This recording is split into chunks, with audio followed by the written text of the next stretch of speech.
Assalamualaikum warahmatullahi wabarakatuh. Apa kabar anak-anak? Semoga kalian dalam keadaan sehat dan dalam lindungan Allah Subhanahu wa taala. Sebelum kita belajar, marilah kita berdoa terlebih dahulu.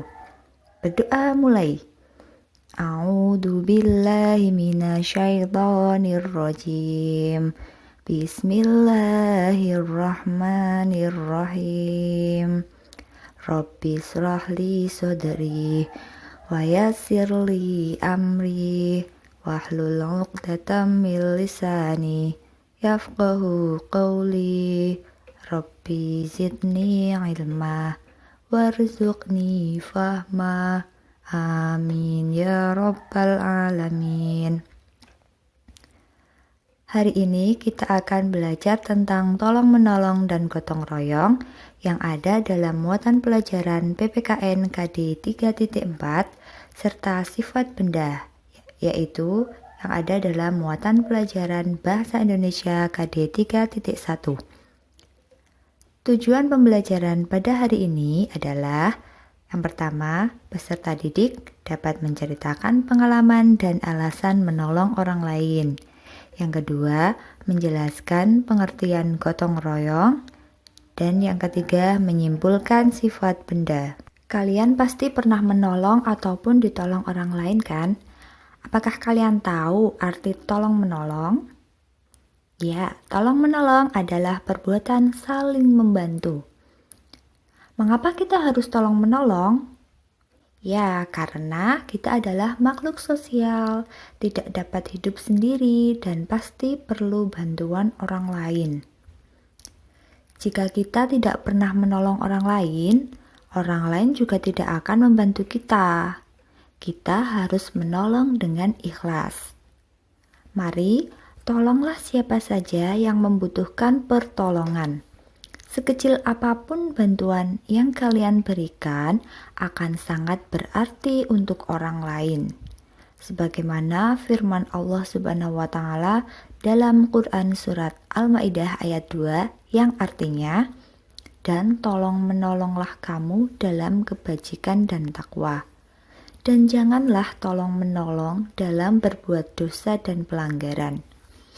Dan bertakwalah kamu kepada Allah. Sesungguhnya Allah amat berat siksanya." Pernahkah kalian menolong teman atau orang lain yang membutuhkan bantuan? Ayo ceritakan pengalamanmu dan alasanmu menolong orang lain.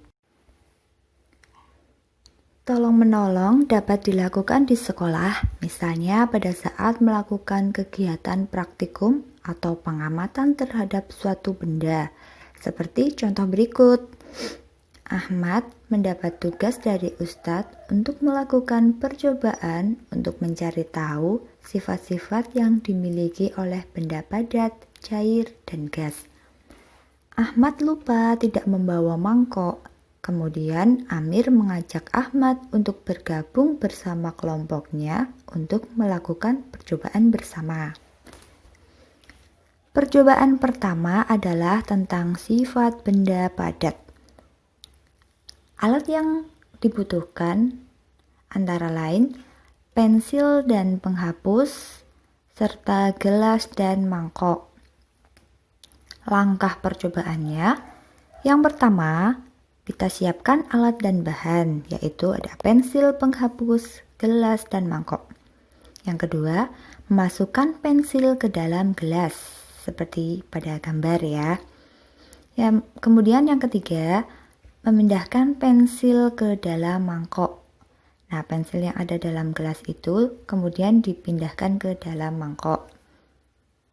Selanjutnya yang keempat, lakukan langkah 2 dan 3 pada penghapus, yaitu penghapus dimasukkan ke dalam gelas, kemudian penghapus tersebut dimasukkan ke dalam mangkok.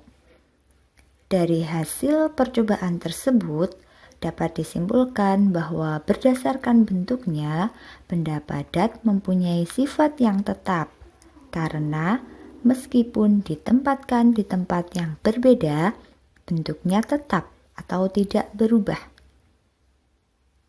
Benda padat dan cair juga memiliki volume yang tetap, sedangkan benda gas memiliki volume yang berubah-ubah. Bagaimanakah dengan sifat benda cair dan gas? Silakan kalian lakukan pengamatan sesuai dengan langkah-langkah yang ada dalam lembar kerja peserta didik atau LKPD. Kegiatan melakukan percobaan bersama yang dilakukan oleh Amir dan Ahmad juga mencerminkan hidup gotong royong di lingkungan sekolah. Hidup gotong royong sangat penting dilakukan dalam kehidupan sehari-hari, baik di lingkungan rumah, sekolah, maupun masyarakat. Contoh gotong royong di lingkungan rumah adalah membersihkan rumah dan membersihkan taman bersama keluarga. Contoh gotong royong di lingkungan sekolah antara lain membersihkan ruang kelas dan membersihkan lingkungan sekolah. Sedangkan contoh gotong royong di lingkungan masyarakat yaitu memperbaiki jalan kampung dan membersihkan lingkungan. Gotong royong sangat bermanfaat bagi kita karena dengan gotong royong pekerjaan akan cepat selesai, pekerjaan yang berat menjadi ringan, dan kerukunan akan terjalin dengan baik. Anak-anak yang soleh dan solihah, itu tadi pembahasan mengenai tolong-menolong, sifat benda padat, cair dan gas, serta gotong royong. Tetaplah berbuat baik kepada siapa saja, menolong orang yang membutuhkan bantuan, serta bergotong royonglah dalam kebaikan. Semoga pelajaran hari ini bermanfaat bagi kita. Untuk mengakhiri pembelajaran pada hari ini, marilah kita berdoa. Berdoa mulai. A'udzu billahi minasyaitonir rajim. Bismillahirrahmanirrahim.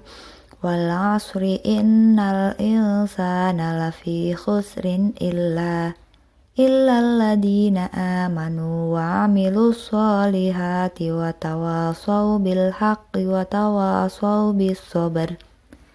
Allahumma arinal haqqo haqqo warzuqna tiba'ah wa arinal batila batila warzuqna ijtinabah walhamdulillahi rabbil alamin. Baik, cukup sekian dari Ustadzah. Wassalamualaikum warahmatullahi wabarakatuh.